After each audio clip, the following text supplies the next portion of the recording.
Hi, magandang umaga sa inyo mga kasawi. Kamusta na po kayong lahat? Naway nasa mabuti kayong kalagayan. At mag-iingat kayo palagi mga kasawi.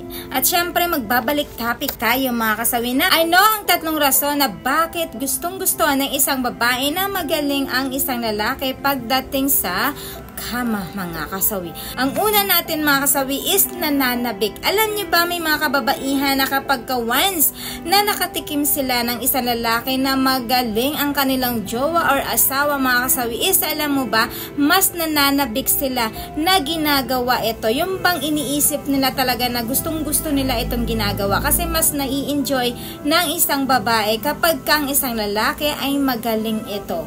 Mas lalo silang gaganahan kapag kang isang lalaki ay magaling sa kama. Ayan yung ating una na rason. Ang pangalawang rason naman mga kasawi is mas lalo silang na-excite. Alam nyo ba may mga kababaihan na gustong gusto talaga nila na magaling ang isang lalaki. Alam nyo ba kung bakit? Kasi tuwing magyayaya pa lang si mister sa kanila. Alam nyo ba mas gustong gusto na nila ito. Mas na-excite na sila. Mas sinasabi na kaagad nila kung ano yung mga kagustuhan nila pagdating dito sa labing-labing mga kasawi. At syempre ang isang babae hindi pa lang nila ginagawa ang ganito ay talagang nai-excite na sila na gagawin na kaagad nila ito dahil nga alam nila na talagang masarap at nai-enjoy nila ang isang lalaki kapag magaling ito pagdating sa kama mga kasawi. Ayan yung ating pangalawa na rason. Ang pangatlo mga kasawi is mahalaga ito sa mga kababayan, yung satisfaction.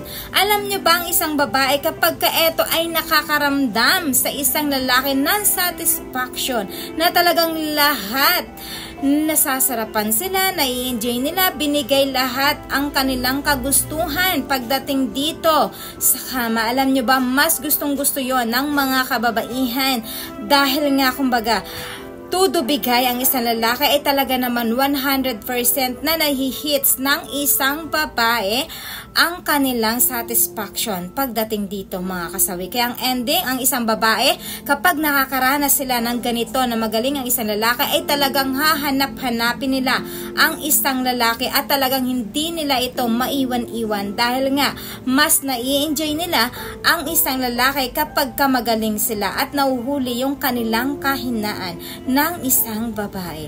Yan lamang po mga kasawi yung ating pangatlo na rason.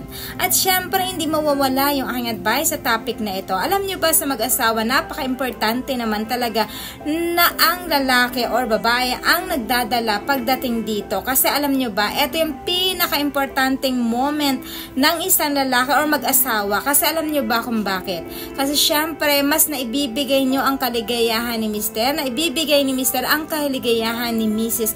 para both kayo na parehas na nag-i-enjoy na ginagawa ito, mas lalo kayong gaganahan. Kasi ang sarap sa pakiramdam kapag parehas kayo na satisfied, dalawa na mag-asawa, kapag ito yung ginagawa ninyong dalawa na mag-asawa. So sa mga kalalakihan dyan na talagang magaling, so pag-aralan nyo pa ng mabuti, gawin nyo yan, maghanap kayo ng mga apps na pwede nyong panoorin, pwede nyong gawin para naman may apply ninyo sa inyong mga asawa. Hindi yun masama as long as asawa ninyo. Huwag nyong gagawin yun sa mga kabit ninyo, syempre masama yun. So yun lang po mga kasawi yung aking advice. Maraming salamat sa patuloy na pagsuporta nyo sa akin. So walang sawang pag-share, pag-comment. Sa mga hindi pa po nakapag-subscribe, pwede na kayo mag-subscribe, pwede na rin kayo mag-follow para updated kayo sa topic ko araw-araw. Magandang umaga mga kasawi. Mahal kayo ng inyong advisor.